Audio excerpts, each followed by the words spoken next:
Heartland. I'm joined by Lori Pettit, diabetes care educator with St. Francis Healthcare Systems. Now, it is World Diabetes Day. How common are diabetes? So diabetes is very common.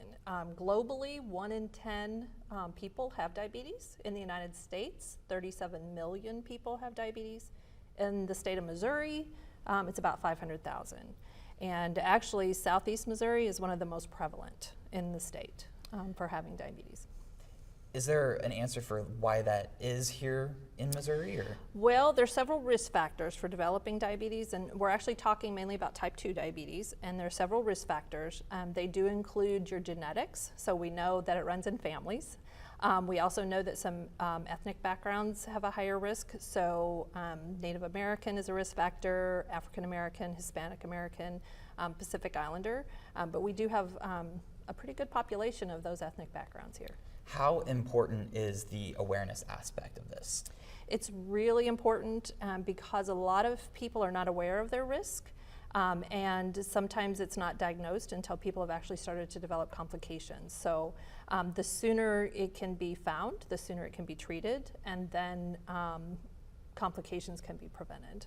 And what are some of those symptoms? What do they look like? Obviously, I'm not asking you to diagnose anybody, but so symptoms of high blood sugar include being thirsty, frequent urination, hunger, weight loss, fatigue.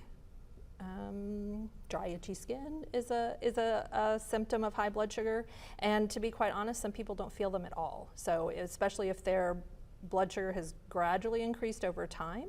And that actually has been shown to be a fact that some people actually have abnormal blood sugars for 3 to 5 years before they're diagnosed with diabetes, and they may not have any of those symptoms whatsoever. So having a good conversation with your provider to ask about your risk and then being tested is really important. An easy way to prevent or catch on is regularly going to your doctor, is that right? That's actually true. That's true, yes. And then having those regular checkups and knowing what your risk is. So having that conversation with your provider to see where you fall in that risk category.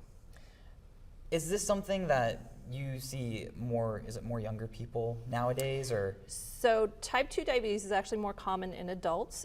Your risk goes up when you hit the age of 40, but we are seeing it much more in young people than what we used to. So it's actually in all ages. Okay, and are there any factors that you can think of that is attributing to the younger generation? Well, being overweight is a risk factor. Sitting more is a risk factor, and our kids are more sedentary nowadays, it seems. So we're play on our video games more than we're outside playing, to be quite honest with you, and that's a risk factor. So, what is the major takeaway you want people to hear from this interview about diabetes? Well, I think first off that diabetes is something that can be managed. It is something that you can control, but if it's left untreated, there are really serious consequences to it. So the sooner you know, the sooner you can help to take care of it. And if I can ask, what are some of those consequences? So heart attack, stroke, kidney failure, blindness, those are some of the most common.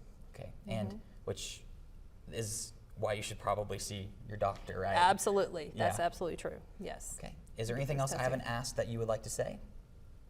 Well, just once again, really having those conversations with your provider and then being educated. So once you have diabetes, it's important to know, because lifestyle is an important part of that. So how you eat, exercise and activity, medications, there are lots of medications available, and having good information on that can really help you to stay healthy. Okay, Lori, thank you so much for your time and being on here with us. We're going to see you back after the break.